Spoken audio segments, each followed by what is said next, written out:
دنیا کا عظیم ماہر نفسیات کارل جنگ کہتا ہے شعور تک درد کے بغیر پہنچنا ممکن نہیں۔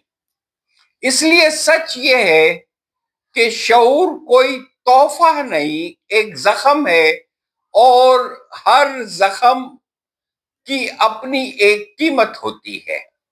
فریڈرک نیٹشے نے کہا تھا، جس کے پاس جینے کی کوئی وجہ ہو وہ تقریباً ہر طرح کا دکھ برداشت کر سکتا ہے، مگر اس قول کا اصل زہر یہ ہے کہ وجہ ہمیشہ دکھ کے بعد پیدا ہوتی ہے، پہلے نہیں۔ انسان پہلے ٹوٹتا ہے، پھر معنی تلاش کرتا ہے، پہلے بکھرتا ہے، پھر شعور کا وہم پا لیتا ہے کہ اس نے کچھ سیکھ لیا ہے۔ حقیقت یہ ہے کہ شعور کوئی روشنی نہیں، یہ اندھیرے کی عادت ہے۔ عظیم روسی رائٹر دوستویفسکی کے کردار چیختے نہیں، وہ اندر ہی اندر گھلتے ہیں، کیونکہ انہیں معلوم ہو جاتا ہے کہ سب سے بڑا عذاب لا علمی نہیں بلکہ جان لینا ہے۔ جتنا انسان دیکھتا ہے اتنا ہی وہ اپنے اندر کی گندگی، دنیا کی بے معنویت اور رشتوں کی کھوکھلاہٹ سے واقف ہوتا جاتا ہے۔ اس لیے درد یہاں انسان نہیں، جلاد ہے۔ یہ تمہیں سکھاتا نہیں، یہ تم سے چھینتا ہے، تمہاری معصومیت، تمہاری نیند، تمہاری سادہ خوشی، سب کچھ، اور اس کے بدلے میں جو کچھ دیتا ہے وہ سکون نہیں بلکہ ایک بوجھ ہے، ایسا بوجھ جسے اٹھا کر تم باقی زندگی چلتے ہو، یہ جانتے ہوئے کہ تم اب کبھی ویسے نہیں بن سکتے جیسے پہلے تھے۔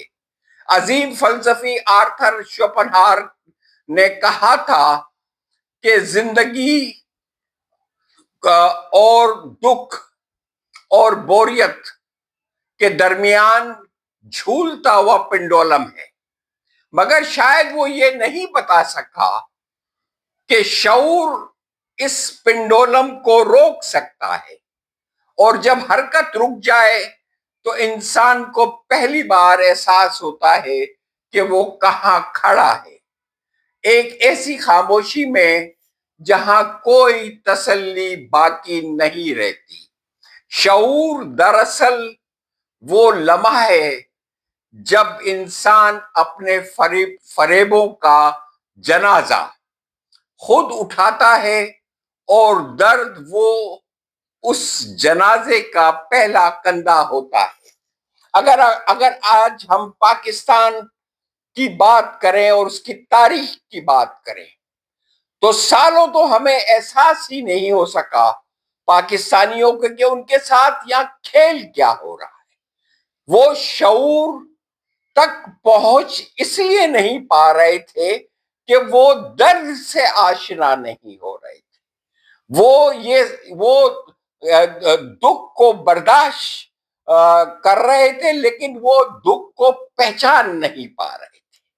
پھر جب ان کو احساس ہوا، دکھ اور درد نے جب ان کے اندر شعور پیدا ہوا، تو آج پورا سندھ، بلوچستان، سرحد، پنجاب، آزاد کشمیر، گلگت بلتستان، انتہا سے زیادہ لوگ باشعور ہو چکے ہیں، اس لیے کہ انہوں نے سالوں اس دکھ درد کو برداشت کیا ہے، اس عذاب کو برداشت کیا ہے۔ وہ آج جان گئے کہ ساری گندگی اس نظام میں ہے جس کے تحت پاکستان کو سالوں سے چلایا جا رہا ہے۔ ان کے سارے مسائل، ان کی سارے دکھ، غم، درد، سب اس نظام میں پوشیدہ ہیں جس نظام کے تحت وہ زندگی گزار رہے ہیں۔ لیکن ہم اس لیے خوش نصیب ہیں کہ اس نظام کی گندگی کو ہم بہت جلدی پہچان گئے. جو اس نظام نے ہمیں درد، غم، دکھ دیے، جو ہمیں زخم دیے، آج ہم انتہائی باشعور ہیں. اب ہمیں معلوم چل گیا ہے کہ یہ نظام ہماری تمام تر مشکلوں، پریشانیوں، غموں، دکھوں، غربت، افلاس، بھوک، ہر قسم کی گندگیاں اسی نظام کی وجہ سے ہے. اس لیے میں نے پہلے کہا تھا کہ مجھے فخر ہے کہ آج ہر پاکستانی باشعور ہے اور اس کو معلوم ہے کہ اس نے کیا کرنا ہے اور اس نے کس طرح سے اس نظام کو، جو انتہائی بوسیدہ غلیظ ہے، اس کو کس طرح دفن کرنا ہے. خدا حافظ.